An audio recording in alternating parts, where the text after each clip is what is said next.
Buenas noches, mi nombre es Ofmara Alvarado y estamos en nuestro séptimo episodio. Habla para que las piedras no hablen por ti.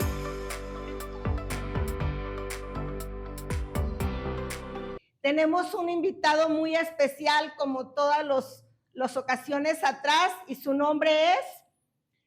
Buenas noches, es un placer estar aquí con ustedes. Alberto Benjamín Flores Mejía, este es mi nombre y pues desde cuna, desde nacimiento, yo crecí en un hogar cristiano, un hogar evangélico y gracias a Dios hasta la fecha pues estamos sirviendo al Señor. Bueno, gloria a Dios, tenemos a nuestro hermano Benjamín, yo le quiero decir Benjamín, Alberto es bonito, pero como Benjamín es más bíblico, pues nos quedamos con Benjamín.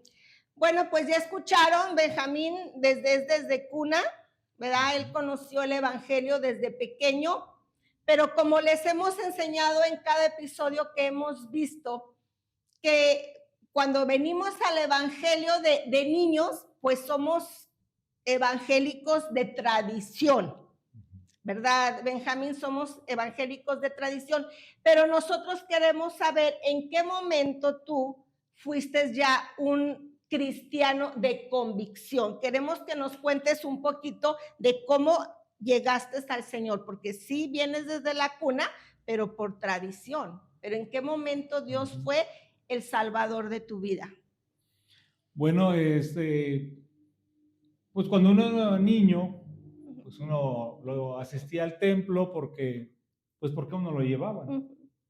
Entonces, ya todavía en la etapa de la adolescencia, pues ahí como que me separé de hecho de la iglesia, del asistir al templo.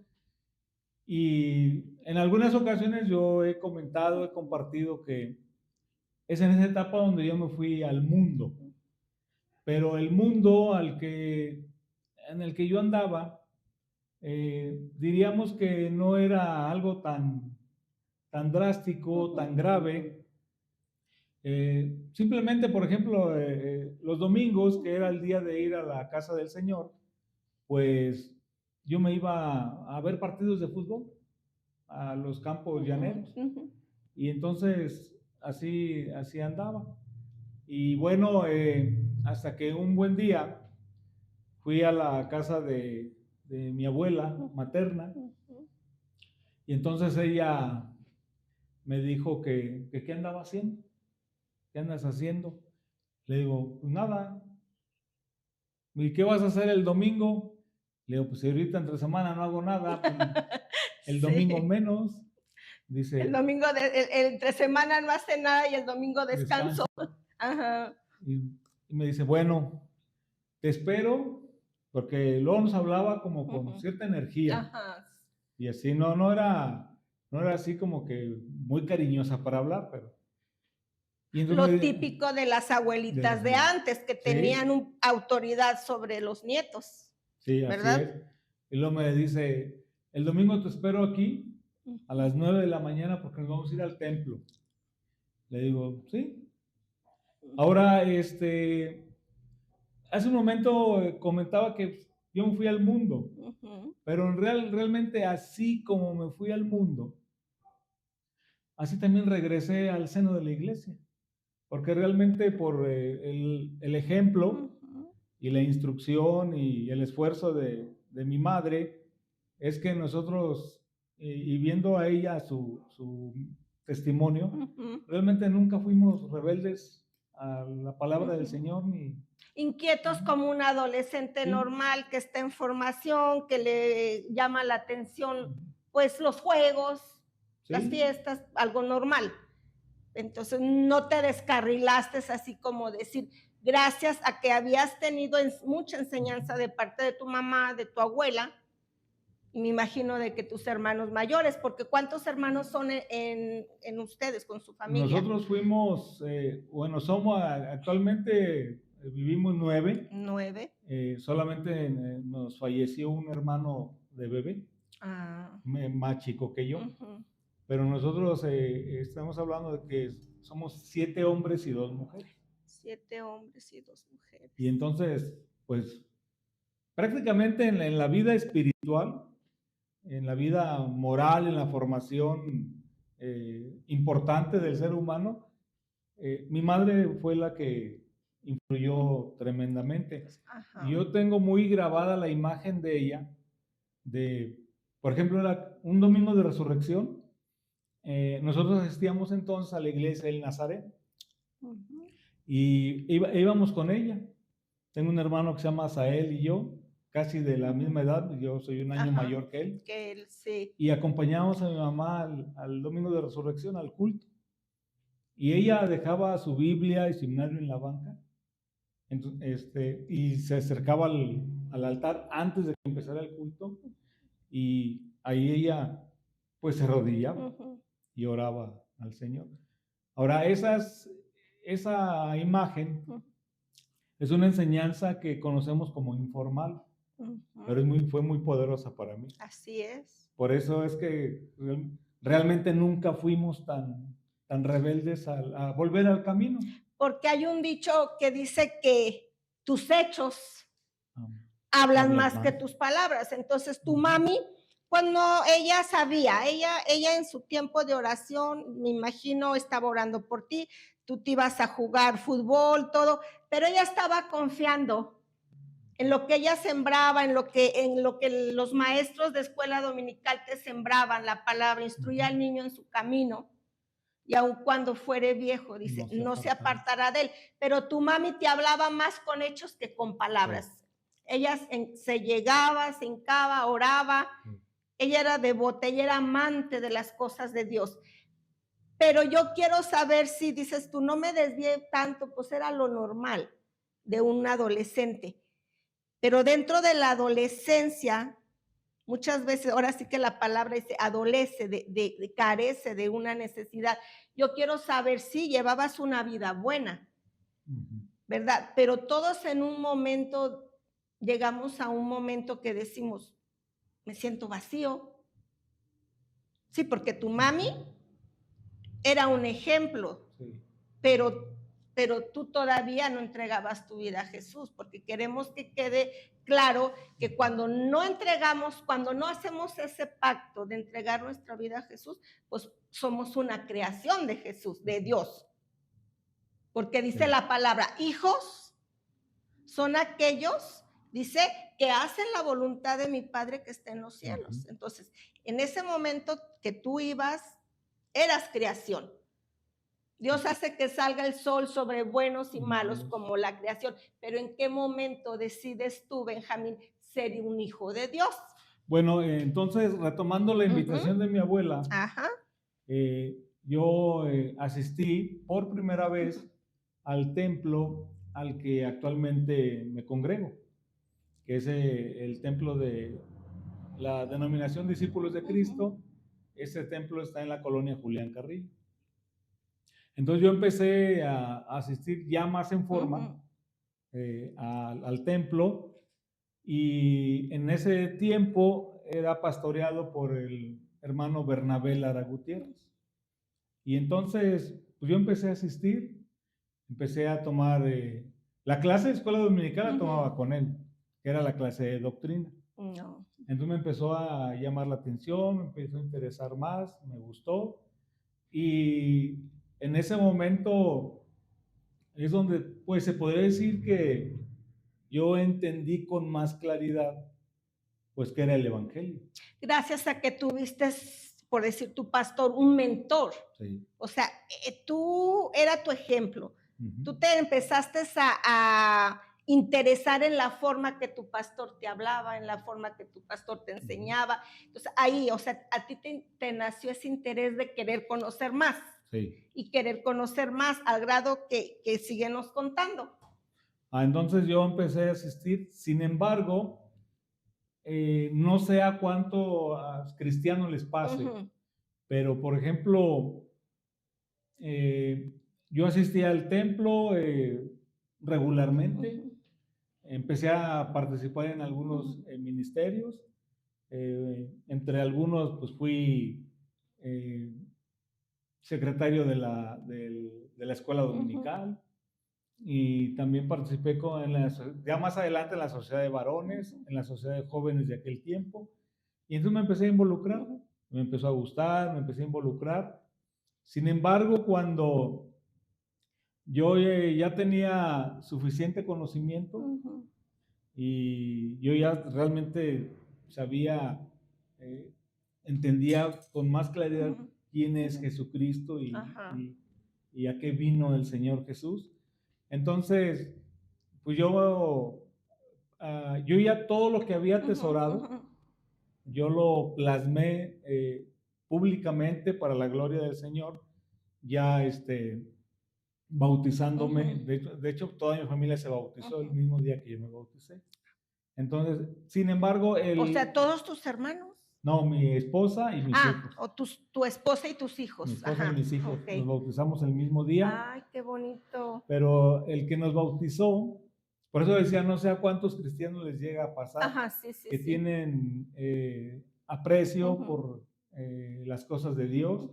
Sin embargo, pasa tiempo para tomar una decisión más firme. Más sólida. Sí, o sea, tú te empezaste a llenar de conocimiento de la palabra, empezaste a llenarte de tal manera que empezaste a participar, pero finalmente fue cuando tomaste la decisión, porque ya el conocimiento te llevó a comprender a qué venía Jesucristo a la tierra. Y entonces tomamos la decisión de bautizarnos, y en mi certificado de bautismo aparece el nombre del pastor que actualmente tengo. Él fue el que nos bautizó. ¿El pastor Bernabé? No, él ya había fallecido. Él ya falleció. Sí. Por eso decía yo, no sé a cuántos cristianos les pase, que vivimos con el conocimiento, con la convicción, pero no plasmamos todo eso con el bautismo, que es una ordenanza del Señor. Sí, es un paso de obediencia. Y entonces, ¿quién fue el sucesor del pastor Bernabé en ese tiempo? Bueno, es que cuando el hermano Bernabé es llamado a la presencia del Señor, una tía de mi esposa ocupó el pastorado. No por mucho tiempo, pero ocupó el pastorado, y después de que ella decidió irse a su tierra, a Oaxaca. Entonces, cuando ella deja San Luis Potosí, entonces el pastorado lo toma el actual pastor que tenemos, el hermano Rogelio Espino Flores. Y ya en el ministerio de él fue el que nos bautizó a nosotros. Pero ahí fue donde pues ya públicamente y en mi corazón, pues yo le entregué mi vida al Señor, o sea, completamente.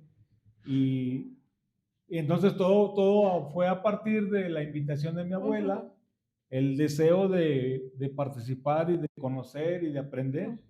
Y bueno, ya plasmando todo esto con el bautismo en el Señor Jesús. Señor Jesucristo. Sí, bueno, entonces ya estuviste en la participación de la iglesia. Aprendiste mucho porque tuviste pues buenos mentores en tu vida de cristiano, buenos pastores que te enseñaron. Entonces, a lo que yo sé y he escuchado de ti, te gusta escribir. Empezaste a participar como maestro de escuela dominical, no sé, o sea, participando en la iglesia, en el liderazgo, pero ¿en qué momento tú compartes con tu familia ese deseo de seguir sirviendo, tu esposa, tus hijos? ¿Qué te decían? Bueno, a veces sucede con nuestra familia lo que supongo que con muchas familias. Mi esposa es cristiana.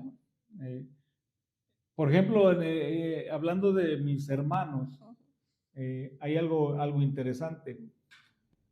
Mi esposa es la única que como cristiana entró siendo nuera al seno del hogar de mis padres. Familia.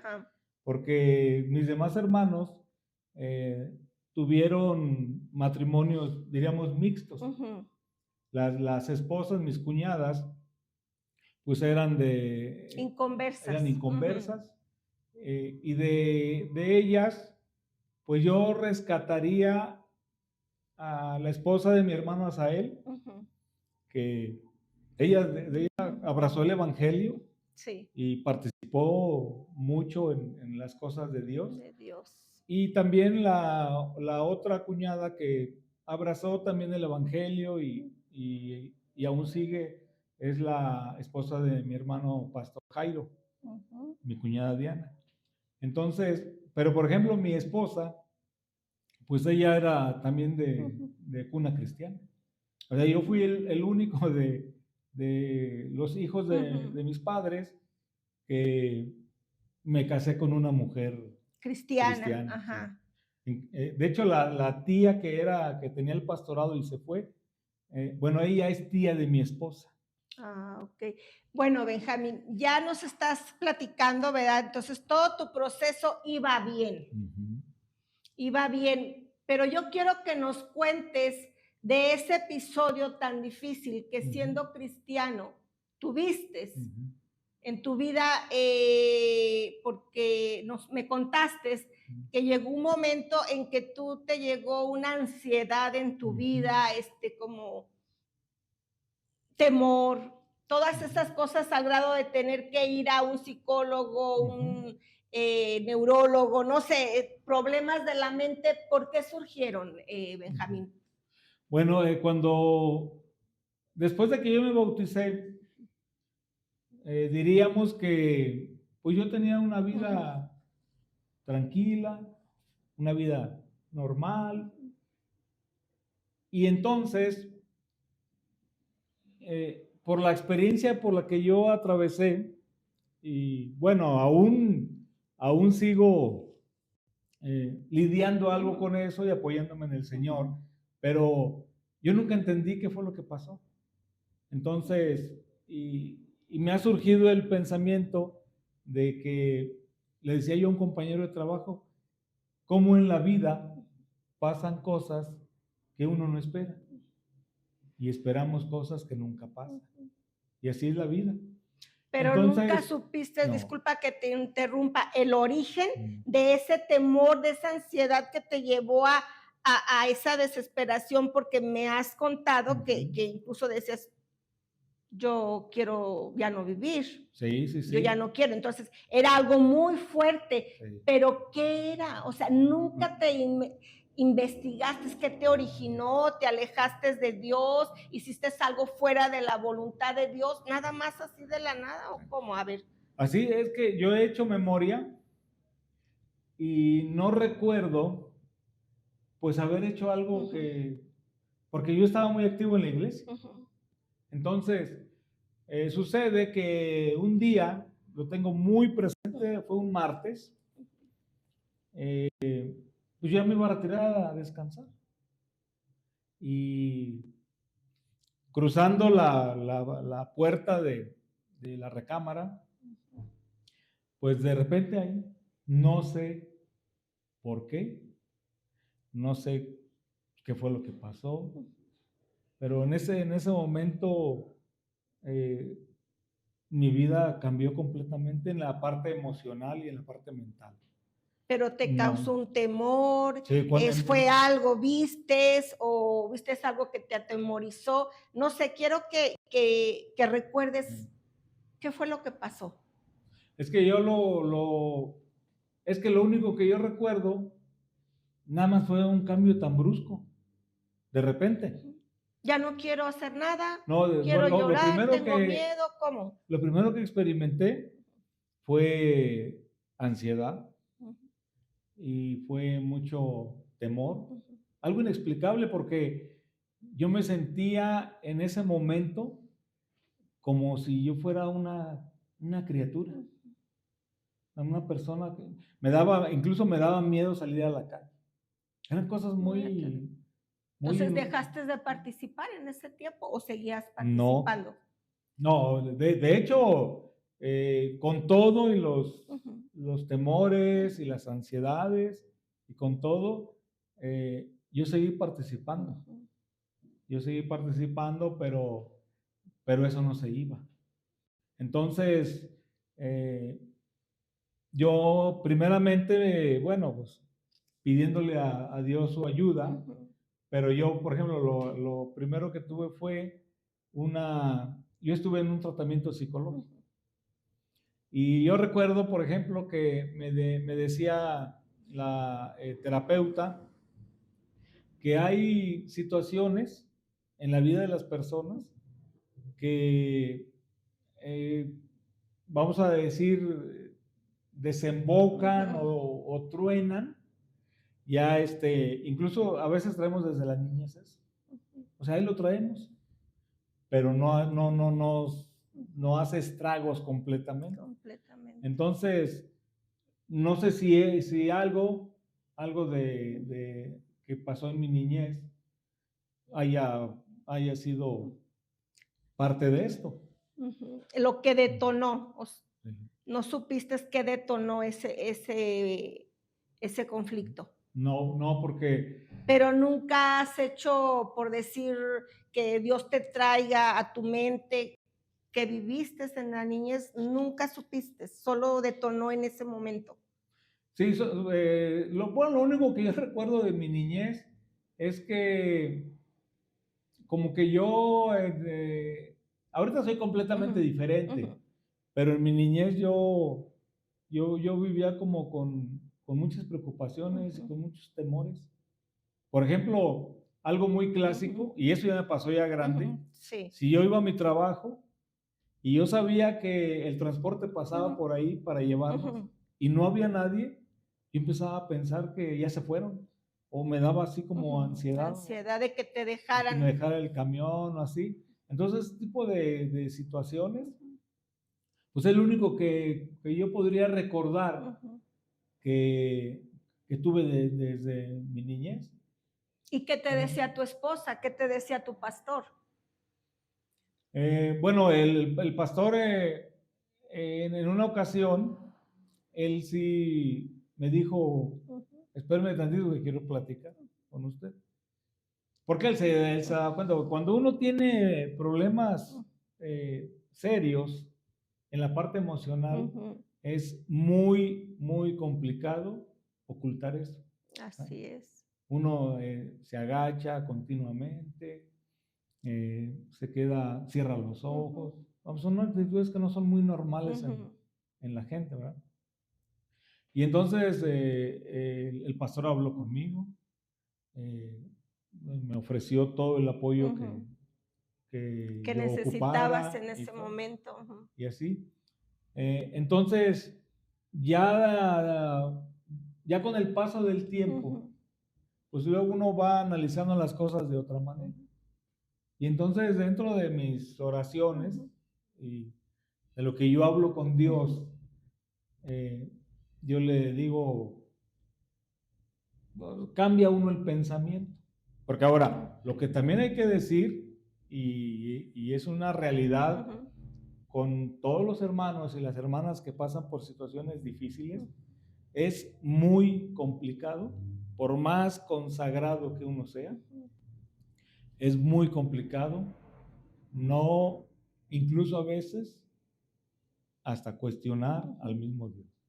O sea, es difícil, porque la vida nos rebasa, nos pasan cosas que no estaban dentro de todo esto. No, y sí pasa, dice el salmista, ¿por qué te abates? Sí. Oh alma mía, ¿verdad? Entonces, tú estabas pasando por un momento difícil. Al día de hoy no sabes qué fue lo que detonó esta situación, pero yo podría decir, porque ahorita más adelante les vamos a contar que Dios te ha dado la habilidad de escribir, te ha puesto en tu corazón mucho enseñar, hacer tus devocionales diarios, escribirlos, hacer programas para hombres, para mujeres. Entonces, pues eras una herramienta muy importante en el reino de Dios y lógicamente al enemigo no le gustaba todo lo que tú estabas haciendo. Él quería detenerte. ¿Y de qué manera lo quería hacer? Pues poniendo ese temor, poniendo esa ansiedad en tu vida.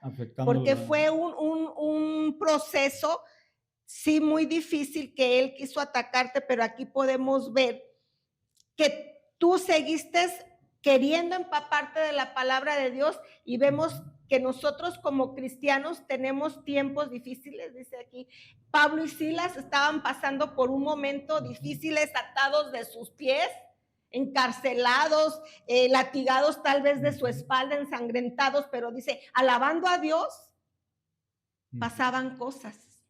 Dice, se rompieron las cadenas cuando ellos alababan en medio de la prueba.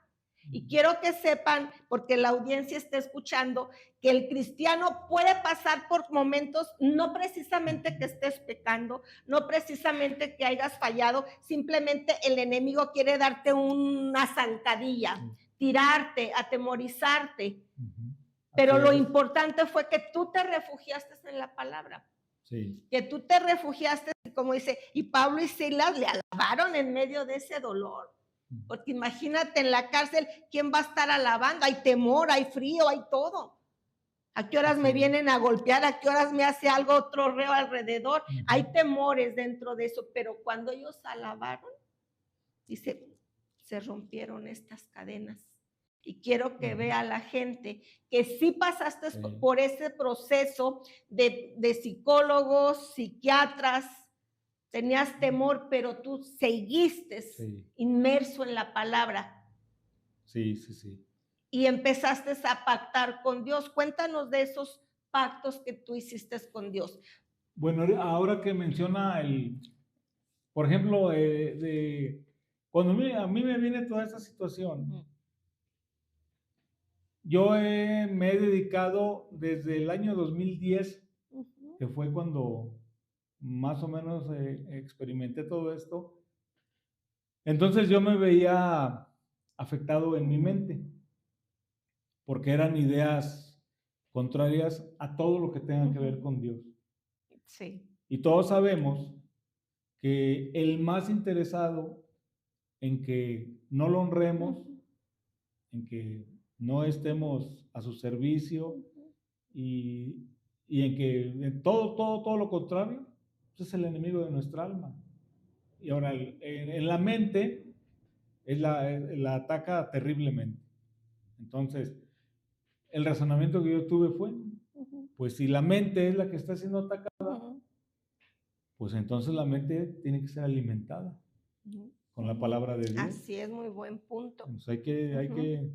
Yo recuerdo mucho al pastor Lara, que él siempre una de las enseñanzas que más se me quedaron de él, es que él nos decía, cuando usted esté agobiado por la tentación, métale el contra.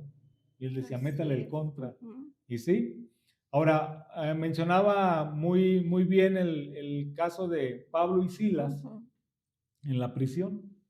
Entonces, el contexto histórico y bíblico de estos grandes hombres de Dios, el que los hayan puesto en la prisión al fondo de la cárcel, eso tiene un contexto muy interesante, porque ese lugar específico era un lugar muy fétido, porque allá, hasta ese punto, es donde los que estaban presos iban a hacer sus necesidades. Así es. Entonces allá estaban encadenados. Y esa experiencia de Pablo y Silas y el contexto muy especial de dónde estaban ubicados, a mí, por ejemplo, me dio para escribir un artículo en algún tiempo de mi vida, y a ese artículo yo lo titulé Cantos en la podredumbre. Entonces, aquí la enseñanza más fuerte de este escrito y del ejemplo de estos varones es que nos venga lo que nos venga, la alabanza es muy importante y nos alimenta, poderosa. Nos levanta y nos ayuda. Y entonces, ahora, a partir de esta situación, de todo esto, de que, bueno, si la mente es atacada, pues vamos a alimentar a la mente. Así entonces, yo me di a la tarea de empezar a escribir. Y bueno, la idea yo la tomé para empezar a escribir y alimentar a la mente cuando en un diciembre el pastor David Flores Martínez, él es hijo de la hermana Noemí Martínez con quien yo tomé la terapia. Ajá. Y él me regaló, todavía los venden aquí en la librería de Hechos, un librito que se llama Nuestro Pan Diario. Yo me hice aficionado hasta el día de hoy. Yo por las mañanas es lo primero que oigo. Tu devocional con Dios. Sí. Y entonces es un librito con 365 meditaciones para todo el año. Para todo el año. Y entonces pensé, pues voy a escribir artículos y para todo un año, ¿verdad? Y empecé a escribir. El primer artículo que escribí, aquí lo traigo un poquito más adelante. Entonces, en enero del 2010 empecé yo a escribir. Entonces, más o menos, desde ese tiempo es que estoy en esta lucha. O sea.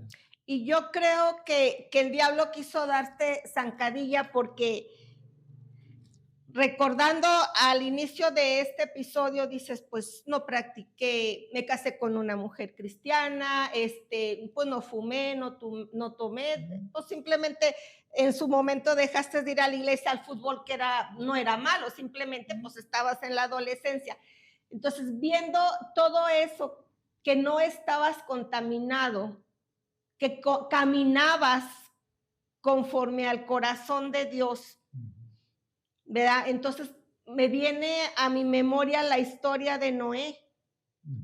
Él caminaba, él obedecía. ¿Sabes qué? Se le ordenó, vas a hacer un arca.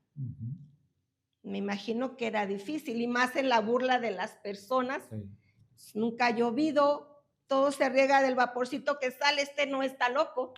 Pero él seguía el cumplimiento que Dios le había dado.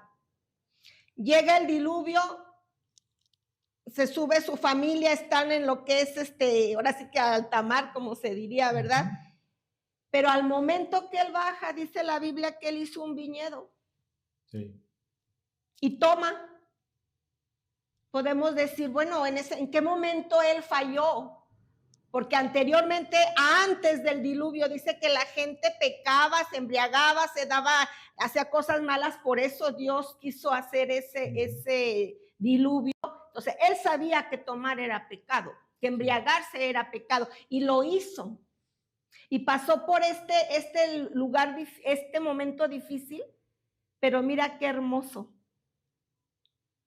Dios, él siempre está pactando con nosotros. Sí. Dice que él hizo un arco, donde dijo, ya jamás voy a destruir la tierra, y este es mi arco.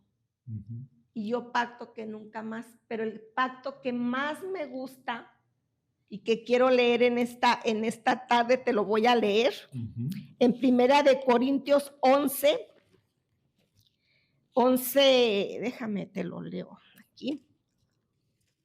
Fíjate qué hermoso dice, asimismo también tomó la copa de haber cenado diciendo, esta es la copa, este es el nuevo pacto, mi sangre. Fíjate qué hermoso. O sea, después él pacta con nosotros su sangre. Mi sangre es la que te lava, mi sangre es la que te limpia. Y ese pacto es el que por su gracia nos salva. Pero ¿por qué estoy tocando todo esto, Benjamín, de ese pacto? Porque eres un hombre que me ha contado de pactos y pactos con Dios. Y yo creo que el diablo estaba muy molesto contigo porque te ha gustado enseñar desde siempre. Te has apasionado de la palabra, te has apasionado de servir. Porque me has dicho que uno de tus versículos que taladra tu corazón es envía obreros a tu mies.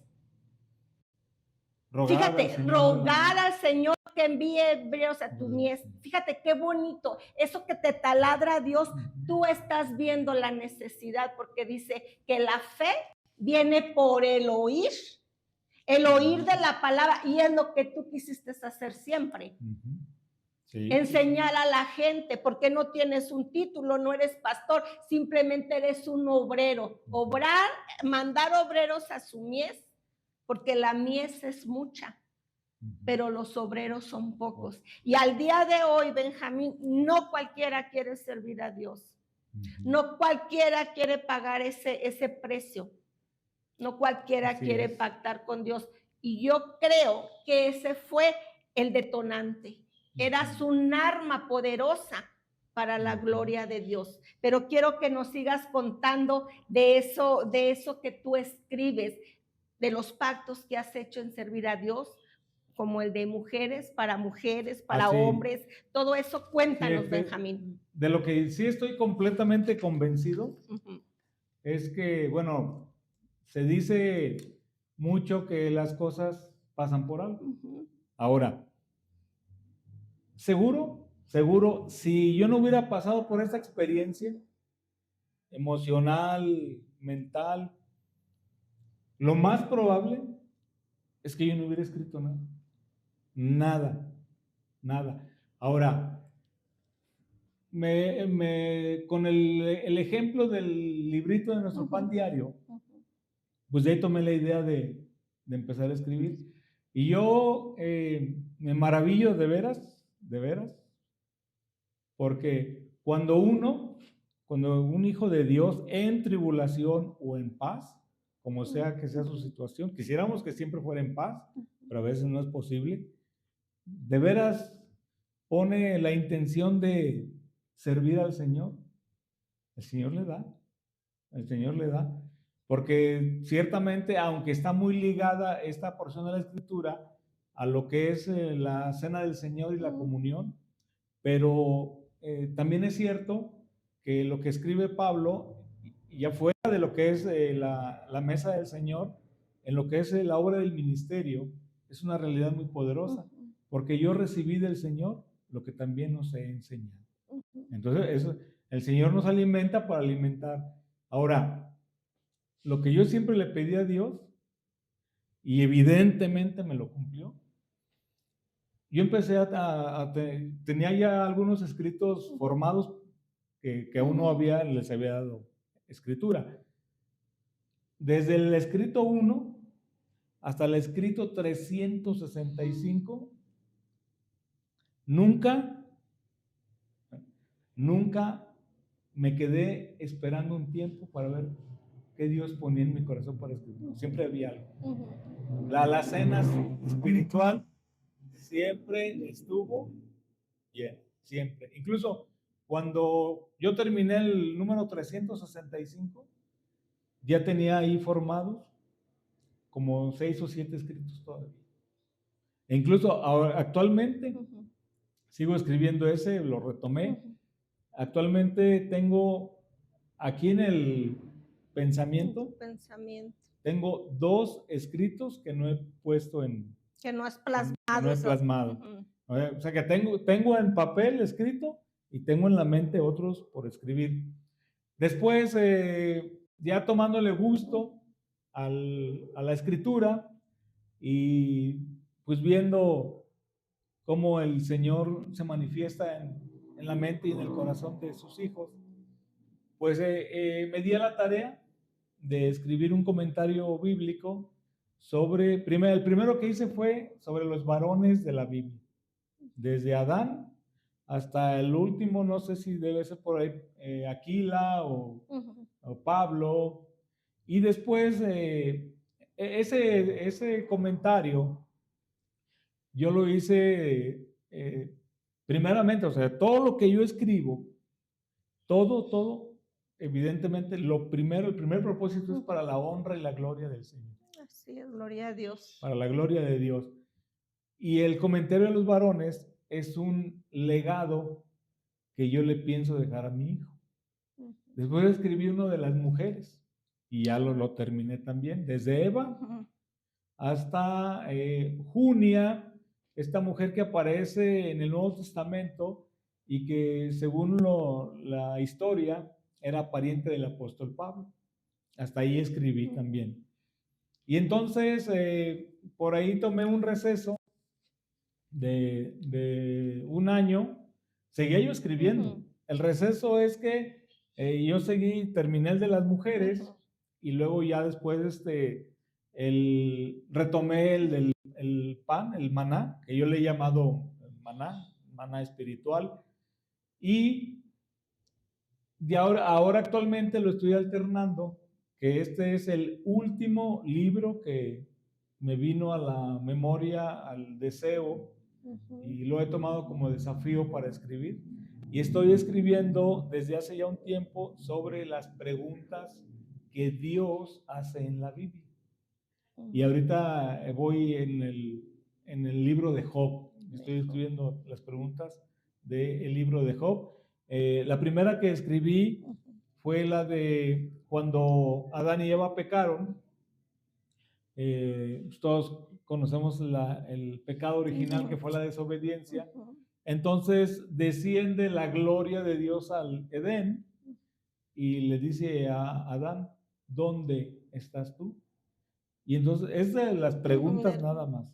Y actualmente estoy escribiendo de eso, lo estoy alternando con el maná espiritual. Pero yo de lo que me maravillo es de dos cosas.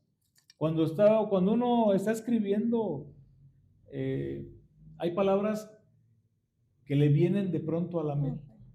Y definitivamente es Dios, no es más que Dios. Y la otra que de veras me maravilla es que nunca se acaban las ideas. Es que Dios es infinito, no se puede acabar esto. Ahora, yo lo que dejaría como testimonio, como mensaje, la mente de los cristianos está siendo en estos tiempos violentada, muy atacada. Entonces, en mi experiencia, lo mejor que pueden hacer es ocupar la mente en cosas que tengan que ver con Dios. Me decía un reverendo que ya en la presencia del Señor, me decía, mira, Benjamín, escribiendo aprendes a escribir y predicando aprendes a predicar. Entonces, yo me di a la tarea de escribir y a veces en mis deseos, en mis ilusiones, cuando estoy escribiendo, de pronto le digo al Señor, bueno, me pongo en oración antes de escribir para pedir su dirección, pero luego de pronto me gusta decirle al Señor, mira, Señor, yo allá en el cielo, lo único que necesito es una computadora. Para seguir escribiendo. Para seguirle. Pues aquí vemos me encanta, fíjate, qué hermoso que vean en las personas que nos están escuchando, que no pensaste en trabajar fuerte para dejarle un coche a tus hijos, para dejarles un terrenito, para dejarles una casa. Qué hermoso que dice, yo les estoy escribiendo las mujeres más importantes como un testimonio a seguir, y a mi hijo, los hombres más relevantes de la historia, el mejor tesoro. Sí. El mejor tesoro, porque ahora sí te pasaste tú a lo que dice la palabra, dice, enséñaselas al acostarse, al levantarse, al andar con el camino, en todo tiempo. Entonces, aparte de que se las enseñas en vida, dice, yo les quiero dejar un legadito para que lean sobre la gente que honra a Dios. Y qué bonito, y que ese momento tan difícil, Benjamín, que tú pasaste, pues lo pasamos todos. Sí. Como decía Pedro era arrebatado, a veces estaba contento, a veces ya estaba deprimido. Sí. Entonces esto nos enseña que ser cristiano no quiere decir, somos los superhéroes, los superhombres, que somos de carne y hueso, con necesidades, con ansiedades, y que cualquiera puede pasar por un momento de tribulación, y no quiere decir que estemos en pecado. No necesariamente. ¿Verdad? Simplemente dice, las armas de nuestra milicia no son carnales, sino poderosas. Dice que el diablo Dice, nuestra lucha no es contra carne, contra sangre, sino contra principados y potestades, contra los gobernadores de las tinieblas de este siglo. Entonces, un Benjamín que le gusta escribir, que le gusta dejar legado, que le gusta escribir el maná diario para instruir a la gente, porque la mies es mucha y te taladra eso y los obreros son pocos, eres un gran obrero. Que Dios te guarde. Que Dios dice que la obra que Él comenzó en ti, Benjamín, va a ser perfeccionada hasta el día de tu venida. Pero también, a ver, ¿qué es el escrito que nos traes? Pero todavía esperamos. Hace un momento me decía de los pactos. De los pactos, ajá. Hay una canción es pastor y cantante famoso, Marcos Witt. Esa canción se llama Dios de Pactos. Está muy bonita, muy hermosa la canción. Ahora, yo soy un convencido completamente de que Dios sigue pactando con la gente. Así es. Yo me acuerdo, por ejemplo, yo los pactos que he hecho con Dios han sido incluso, ahí en mi trabajo he hecho 2. Y en una ocasión, cuando yo tenía ya algunos años en la empresa, pues ahí era muy complicado que la gente del primer turno se moviera. Casi hasta parecía como oficina de gobierno hasta que se mueran, o no sé. Entonces, fue cuando empezó a abrirse el programa de la Sociedad de Varones. Y un buen día, estaba yo ahí en la empresa, y yo le dije a Dios, digo, mira, Señor, aquí los turnos son fijos, nadie se mueve, los cultos son en la tarde, y yo estoy en la tarde. Entonces, yo quiero hacer un pacto contigo. Si tú me mueves de este turno, a ver, yo nomás quiero que me muevas del turno. Pero no lo pedías para irte a una fiesta, no lo pedías para estar, como dicen, echando la pera, flojeando. Tú lo pedías porque querías ir a la casa de Dios. Para que vean, tú querías estar en la casa de Dios. Sí, yo le dije, mejor es estar en sus atrios que mil fuera de ellos. Síguenos contando. Qué hermoso, Entonces le dije, bueno, si me mueves de turno, yo me comprometo a participar en la Sociedad de Varones. Y bueno, no tardó mucho, no tardó. Y empecé, y lo que sí también es muy importante dejar como testimonio es que si algo le prometemos a Dios hay que cumplirlo. Hay que cumplirlo. Porque dice la palabra que Él no se agrada de los insensatos. Es mejor no cumplir, no prometer. Y no que prometer y no cumplir. Y ocupé varios cargos en ese tiempo, en los siguientes años, en la Sociedad de Varones. Entonces, así sean las situaciones que tenemos frente a nosotros, más añejas, más paradigmáticas, más complicadas, para Dios eso no le hace ningún problema. Otro pacto que yo hice, y yo recuerdo que... Pero no nos terminaste de decir, ¿pactaste sobre el turno, se te dio? Sí, incluso Dios es tan fiel, tan bueno, que bueno, gracias a Dios, pues hasta una lanita más me llegó. Yo no le pedí dinero.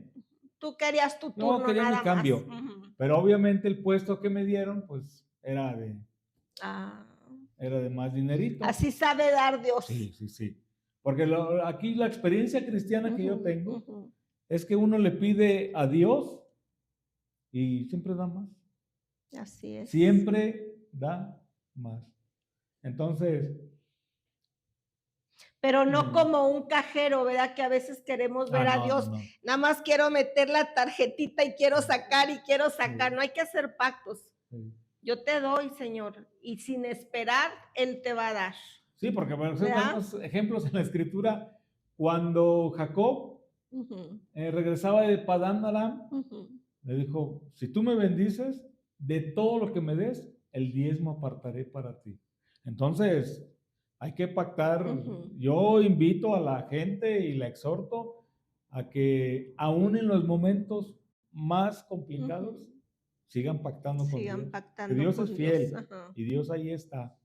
Luego tuvimos un problema en la empresa hace algunos años y se nos dañó un software, que ese software es el que yo utilizo o utilizaba para llevar todo el control de las calibraciones de mis equipos de medición.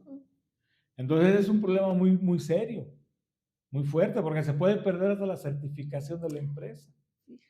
Y yo recuerdo que en esos años con Carlos, yo le decía a Carlos, le digo, mira Carlos, este laboratorio es auditable, 100%.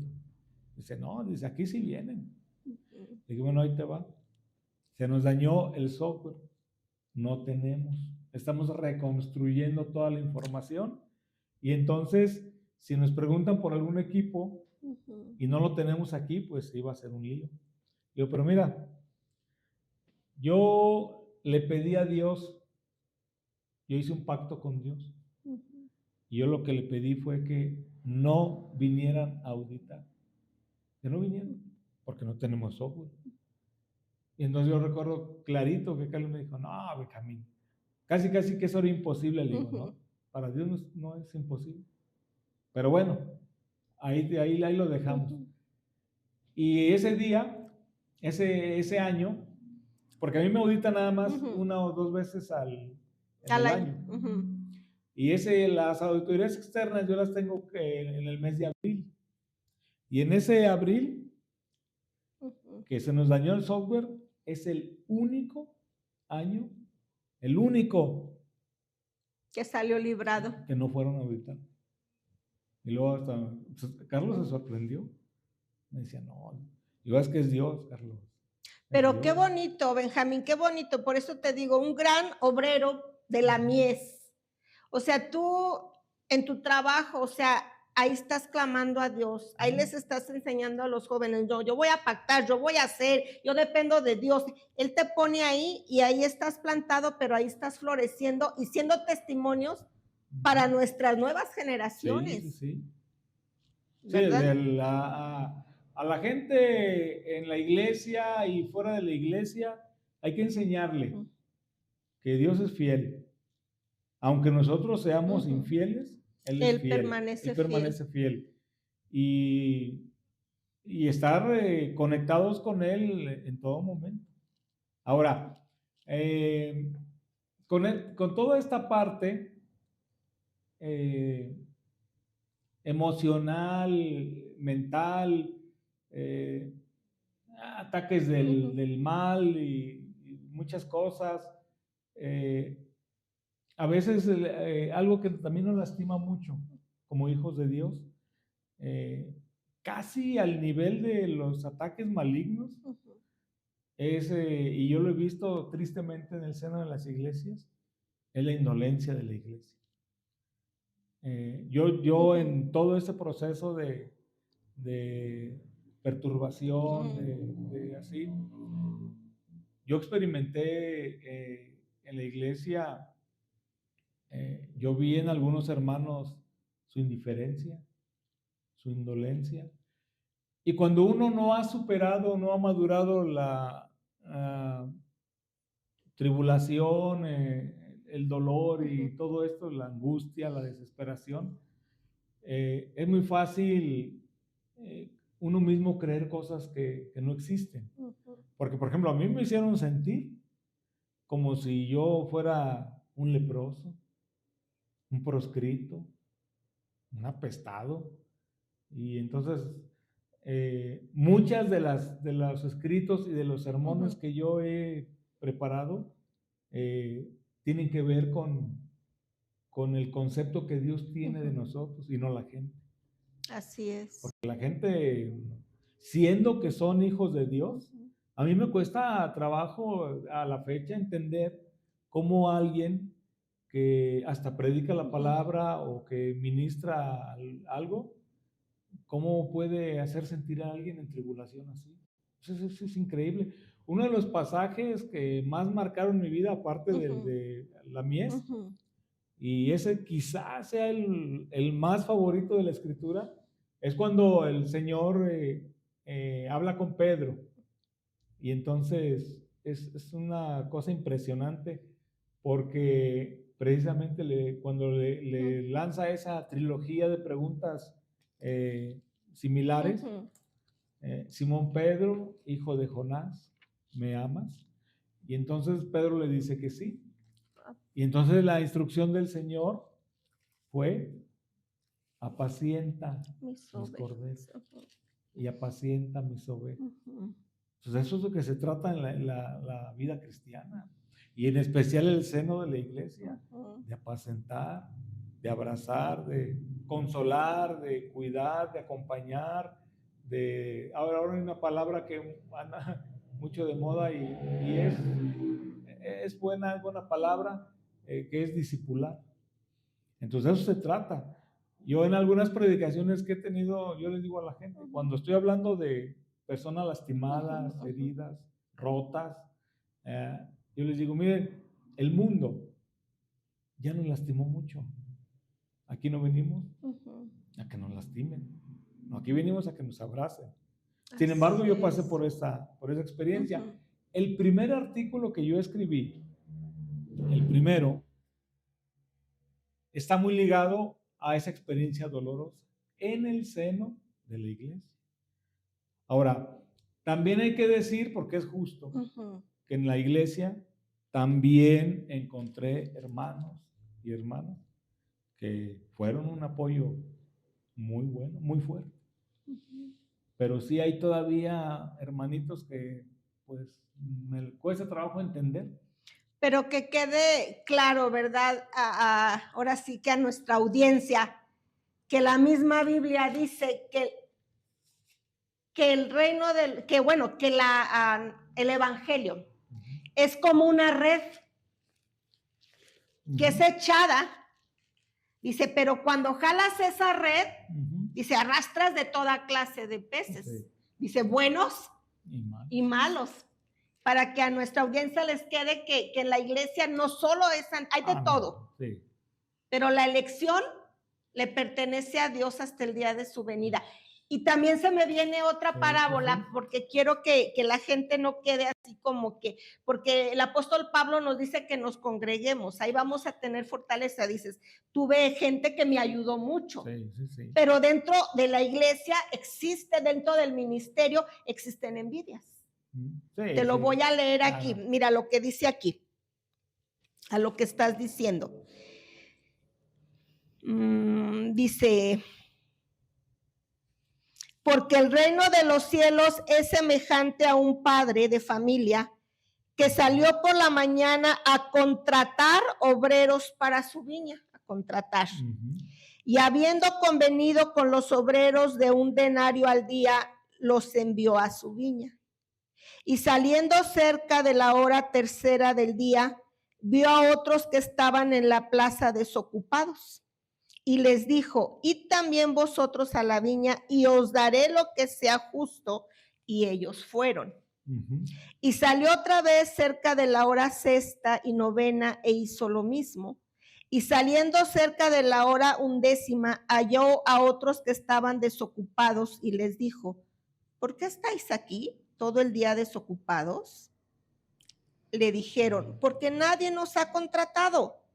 Y él les dijo: id también vosotros a la viña y recibiréis lo que sea justo. Pero luego me voy a pasar varios versículos para no alargar. Y dice: y al recibirlo murmuraron contra el padre de familia, diciendo: estos postreros han trabajado solo 1 hora y los has hecho iguales que nosotros, que hemos soportado la carga y el calor del día. Y él respondió y dijo a uno de ellos: amigo, no te he hecho agravio. ¿No conveniste conmigo 1 denario? Toma lo que es tuyo y vete, pero quiero dar a este postrero como a ti. ¿No me es lícito hacer lo que quiero con lo mío? ¿O tienes, fíjate lo que dice aquí, qué tremendo, dice, o tienes tú envidia porque yo soy bueno? Aquí está hablando, ¿verdad? Que cuando hay gente que está sirviendo que tiene mucho tiempo, llegan los buenos o llegan estos, pero fíjate que a mí me impacta mucho esta parábola, dice, que les dijo, ¿y por qué ya bien tarde, como a las 6 de la tarde, ya casi para terminar el turno? Y les dice, ¿por qué están aquí? ¿Por qué no? No, es que nadie nos da trabajo. O sea, ellos ya habían lonchado, ya tenían la seguridad de que iban a llevar a sus familias comida, y ellos todavía a las 6 no sabían qué angustias habían pasado. Y sin embargo, ¿qué dijo? ¿Por qué les das igual que a nosotros? Dijo, ¿tienes envidia? Y con esto que quede claro, Dios da a quien Él quiere, tengas el tiempo que tengas, hagas lo que hagas, por el beneplácito de su amor, de su voluntad, Él da. Y a ti te dio. Sí, pero también hay que entender y dejar muy claro que, bueno, en las iglesias hay gente madura y hay gente inmadura. De todo. Lo curioso o lo que no hace un sentido o de pronto decepciona es que la gente que ya debería ser madura actúe con inmadurez o con indolencia. Entonces, en un proceso difícil, seguramente yo sé que de mis hermanos en la iglesia, seguro algunos están pasando situaciones muy complicadas. Entonces hay que orar por ellos, hay que abrazarlos. Ahora, cuando yo experimento esto, es cuando yo empiezo a escribir. El neurólogo, el psicólogo, el terapeuta, el mejor terapeuta que yo he tenido, definitivamente se llama Jesucristo. Así es. De lo que yo he escrito, tanto sermones como artículos, yo pienso que como un 35-40% de todo el material tiene que ver con mi experiencia. Con tu experiencia. Y entonces, yo pensaba para esta entrevista a testimonio algo muy ad hoc a lo que viene siendo el bonito programa que desarrollan, que tiene que ver con las piedras. Y entonces pensé traer este fue el primer artículo que yo escribí, el primero, y tiene relación de algún modo con lo que, con ese proyecto tan bonito que están desarrollando. Y el primer artículo que yo escribí tiene por título Seguimos con la piedra en la mano. Eso es lo primero el primero que yo escribí. Y además de dejárselos aquí como un obsequio para ustedes, le voy a dar lectura. Claro. Más o menos así lo que yo escribí aquí es mi tenor y mi forma de escribir. Entonces, este artículo que les pienso compartir dice así: seguimos con la piedra en la mano. Existen varias maneras de agredir a una persona. Se le puede ignorar, afectar verbal y físicamente. Y es de esta última forma a la que me refiero en la siguiente reflexión. Recordemos que en cierta ocasión nuestro Señor y Salvador Jesucristo obró de grande misericordia en la vida de una mujer, la cual estaba a punto de ser lapidada a manos de unos hombres que la acusaban. Y es precisamente en ese bendito lugar, a los pies del Señor, donde encontró el auxilio y protección necesaria. Y enderezándose Jesús y no viendo a nadie más, que a la mujer díjole: Mujer, ¿dónde están los que te acusaban? ¿Ninguno te ha condenado? Y ella dijo: Señor, ninguno. Entonces Jesús le dijo: Ni yo te condeno. Vete y no peques más. Esto lo encontramos en el Evangelio de Juan, capítulo 8, versículo 10 y versículo 11. Es lamentable pensar que las mismas piedras que lapidarían a esta mujer hace más de 2000 años estén cobrando vida en la comunidad cristiana. Una vez que hemos caído en pecado, nos convertimos en blanco perfecto de lapidación. Recordemos que hemos sido llamados a soportar las cargas de los más flacos y vivir con la idea firme de restaurar al pueblo de Dios. Si tú, mi hermano, has sido víctima de la indolencia, confía en la restauración que solo Jesucristo puede dar. Si eres fiel testigo de las luchas de un hermano, anímalo a continuar y levantarse en el nombre del Señor y para la gloria de su bendito y santo nombre. Sobrellevad los unos las cargas de los otros y cumplid así la ley de Cristo. Gálatas 6:2. Lamentablemente existen en la historia de la Iglesia y en el seno de toda comunidad eclesiástica éxodos de hermanos, hermanas y aún familias enteras que han decidido abandonar su iglesia por causa de la indiferencia, indolencia, juicios y críticas ante una necesidad real de restauración e integración moral y espiritual, dada la experiencia tan dolorosa que están experimentando. Ocasionalmente, quizá, se alejen de la iglesia no por haber caído en pecado y ser etiquetados. Simplemente es una realidad que la cristiandad dice cosas que no debe decir y hace cosas que no debe de hacer. Sirva este artículo para reflexionar a conciencia en el soporte espiritual que debemos protagonizar guiados por el Santo Espíritu de Dios y asemejarnos más y más a nuestro bendito Redentor con aquellas sabias y alentadoras palabras para todo el necesitado. Ni yo te condeno. Bendiciones para vos. Y al final de cada artículo tengo una frase y unas muletillas que están en todos mis artículos. Saludos fraternales en el amor de nuestro Señor y Salvador Jesucristo. Y la frase que yo ideé para este artículo es: la rigidez es buena en las piedras, no en las personas. Autor Alberto Benjamín Flores Mejía, miércoles 27 de enero del año del Señor 2010.